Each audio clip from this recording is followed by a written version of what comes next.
Velkommen. Vi har resten af selskabet indenfor. Det er de første måneder, fordi dels har vi en mild vinter, som for os er rigtig godt, for det betyder, at håndværkerne de har arbejdet i de er faktisk bare og det kommer ikke skidt igen. Det har vi fået i bøgerne, og de har stadigvæk tid til at lave noget mere, når vi kommer hen i sommermånederne, hvor der er rigtig travlt på taget. Starten af 13 begyndte vi så at introducere den nye generation V22, og når man kører dem sammen, så kan man godt se, at der er forskel. Fordi dels kan man se, at glasarealet er blevet væsentligt større. Karmemålene er faktisk blevet mindre, fordi det er meget vigtigt at holde de ydre mål, fordi de skal passe ned til de huller, som er der i forvejen. Det er jo i høj grad et udskiftnings- og renoveringsmarked i Europa. Og energieffektiv er det, der skal...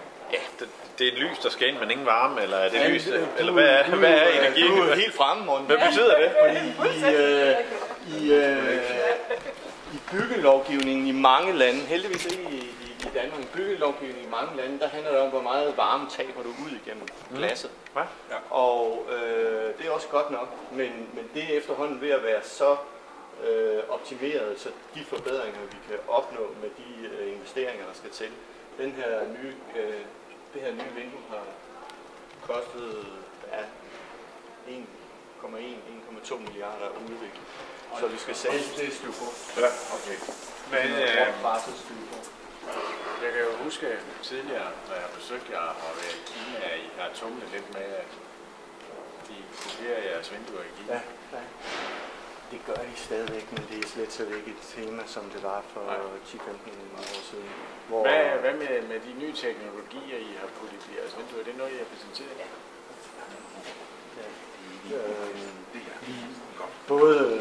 Både nogle af de her termoteknologifunktioner og sammen med dybden af installeringen er der faktisk også et nyt monteringsbeslag, som vi også har beskyttet. Så vi går ind og beskytter alle det lille som vi kan. Og det er en hjælp, men i den sidste ende handler det om at have det bedste produkt.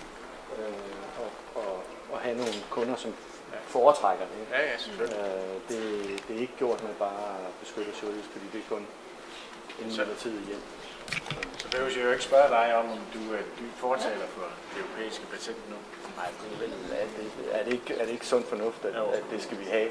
Så har vi udviklet, eller er ved at udvikle en ventilationsløsning, som kan monteres ovenpå et ovnlysvindue. Som en lokal løsning. Fordi mekanisk ventilation er jo ofte noget, som skal laves samtidig med huset, fordi ellers er det næsten umuligt at få det til at fungere. Den her, den kan man sætte ovenover sit ovnlysvindue, hvis man i øvrigt lige skal have skiftet vinduet. Så kan man pille 4 tegl af, montere den der, føre noget strøm frem til den, og så har man en ventilationsløsning med en varmeveksler på, der gør, at den genvinder stort set al den varme, som man sender ud. Det er en rigtig god løsning til soveværelset, til børneværelset, hvor der bygges fugt i løbet af natten, og hvor du har behov for også at ventilere i den kolde sæson. Fordi du kan godt have vinduet stående åbent om natten og vinteren, men det koster noget energi. Eller også er det meget koldt. Overgangsperioden faktisk mere end om sommer.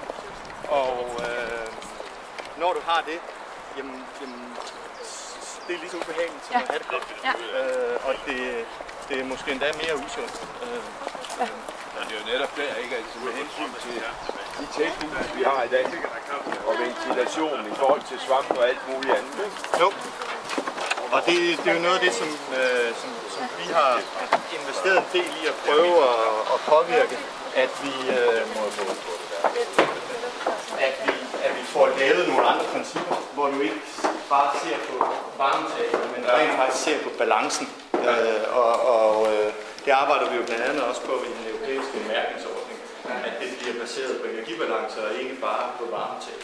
Fordi hvis det gør det, så sparer vi måske noget energi, men vi skaber dårligere klima og indeklima, og i den sidste ende kommer det til at koste noget på sundhedsbudgettet. Hvis man ser på astma, allergi og indeklima-relaterede sygdomme, så har de jo bare steget siden 1980. Ja. Det er altså også lidt imponerende med hensyn til offentlige bygninger, at der er så dårlig indeklima i noget.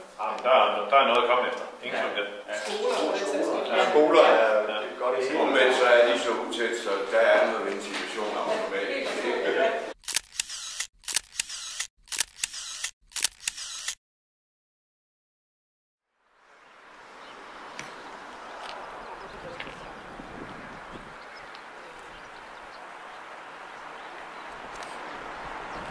Jeg vil gerne finde noget læ. Så vi har ikke en halv, men højt græs. Nej.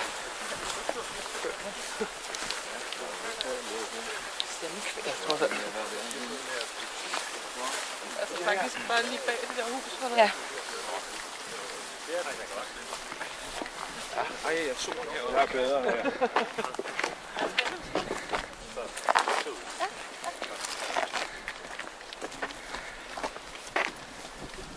Ja, hej. Velkommen til. Jeg synes godt, de kunne have ventet med at skrue ned for varmen til i morgen, men det er nu engang vilkårene. I februar måned, der gik vi i gang med at lave et heldagsarrangement med Bent, uagtet at det er 1. maj. Og vi følte, det var absolut naturligt, at vi også lige fik fokus på Sjælsmark. Fordi det er jo et projekt, som betyder noget både for Hørsholm Kommune og for Allerød Kommune. Det er et sted, hvor man inden for få kilometers afstand får en stor koncentration af flygtninge og flygtninge, der skal hjemsendes. Først tak for invitationen til at komme herop og se det her. Jeg kan sige, at det vækker jo nogle minder for mig, når jeg lige kommer her i området, i og med, at jeg er gammel garder nede fra kasernen af her ved siden af. Så det synes jeg, det er dejligt at komme til Nordsjælland igen.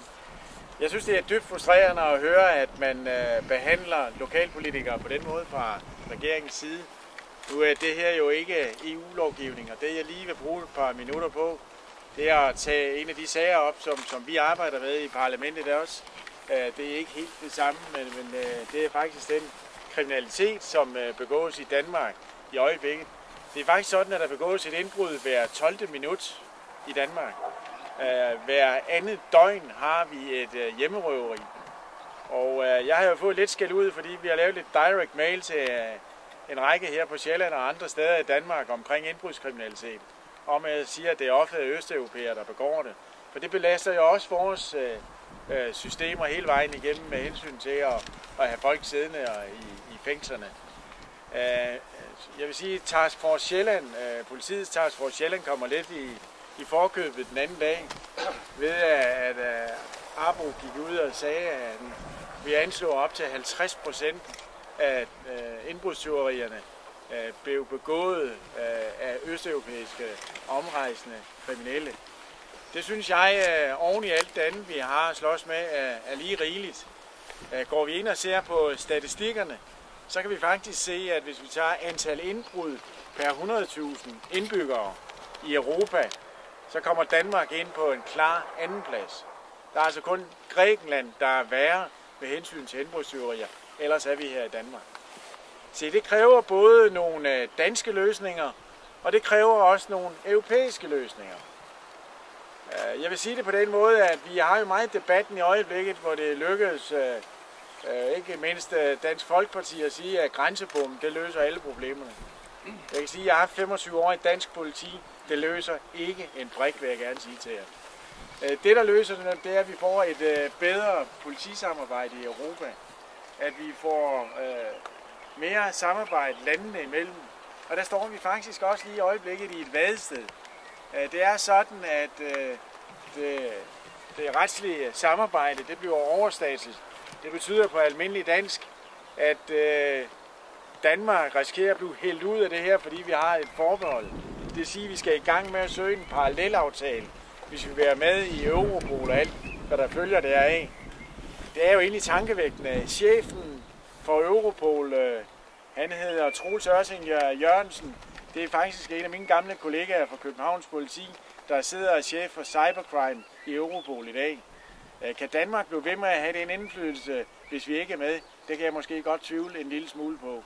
Jeg kan også tvivle på, at vi kan få den parallelaftale, hvis vi ikke får noget opgør med det retsforbehold, vi har i øjeblikket.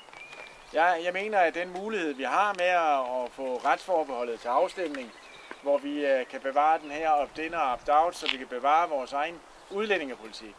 For det kan godt være, at borgmesterne har lidt problemer i øjeblikket. Jeg er nødt til at hilse og sige, at hvis vi ikke har vores egen udlændingepolitik, så med de sociale ydelser, vi har her i Kongeriget, så vil I få mere at se til. Så der er ingen tvivl om, at det tror jeg, det er vigtigt at kunne bevare. Ja. Jeg er også nabo. Jeg kommer så fra den side her, det vil sige en af de nærmeste naboer. Og jeg vil gerne kvittere, som Iben siger, for utrygheden. Jeg tror, vi har lært at leve med Sandholmlejren langt hen ad vejen. Ikke at det nødvendigvis er et lykkeligt naboskab. Jeg er måske en af de få herfra, der tager bussen en gang imellem derned forbi, og det er ikke nogen fantastisk oplevelse. Det kan jeg skrive under på. Og det ved jeg også, at naboerne, de nærme naboer til Sandholmlejren, de kan skrive under på. Det skal man ikke google meget, før man finder ud af, hvad der foregår. Jeg tror bare, vi er nået til sådan en mætning, hvor at man kan ikke blive ved med at råbe vagt i gevær osv. Vi har så også tidligere haft flygtninge heroppe, og det har nok været de mildeste flygtninge nogensinde, man kan komme ud for. Det har været uledsagede børn og unge, nok hovedsageligt unge. Men den oplevelse i sig selv som nærmeste nabo var ikke særlig positiv. Nu kan vi så se, at det måske bliver 600-700 mennesker. Det tør jeg slet ikke tænke på, og slet ikke med mine små børn. Lad nu det ligge. Det har vi hørt meget om, og det vil andre have nogle andre meninger om. Men en anden ting, som jeg vil kvittere dig, Ben Bendtsen, for at tage fat i, det er asylproblematikken generelt. Det er et emne, der har været meget hot. Vores nuværende regering har sagt, at de har fået en god tone ind i debatten osv. Jeg ved ikke helt, hvad de henviser til der. Men jeg har fået indsigt i den sidste nye rapport fra Rigspolitiet, som du givetvis også kender. Det kunne jeg næsten fornemme på noget af det, du sagde der. Den er meget ny, og den fortæller noget om udfordringerne omkring asylansøgere i Danmark. Den rapport har jeg ikke set til debat overhovedet på politisk niveau. Man kunne have en mistanke om, at der er nogen, der måske bare helst så den ud, at den blev gemt længst muligt væk. Der kunne også være nogen, der kunne bruge den i en valgkamp, der kommer på et eller andet tidspunkt. Kunne man forestille sig, at de konservative, både landspolitisk, lokalpolitisk, men også, som du taler om her, tager fat i det problem og ikke bare sidder på det, indtil der går valgkamp i den på landsplan, vil jeg mærke, ikke EU-plan? Det er rigtigt. Altså, jeg vil sige, at i mit daglige arbejde, jeg har været retsordfører tidligere på det konservative Folkeparti. Jeg har 25 års erfaring i politiet, hvoraf de 17 år været i kriminalpolitiet. Og derfor synes jeg jo egentlig godt, at jeg kan ikke genkende det. Så det er mig, jeg hører i øjeblikket, både på asylsiden og også på kriminalitetssiden. Det er Tom Behnke, i øvrigt den gamle politimand også, der sidder og er retsordfører for Folketingsgruppen. Jeg vil sige, at vi har et rigtig, rigtig godt samarbejde mellem EU-politikken og så den nationale politik. Og det er selvfølgelig noget, jeg har drømt meget. Må jeg referere Tom for, at du kalder ham gammel? Ja, det kan du sgu godt gøre.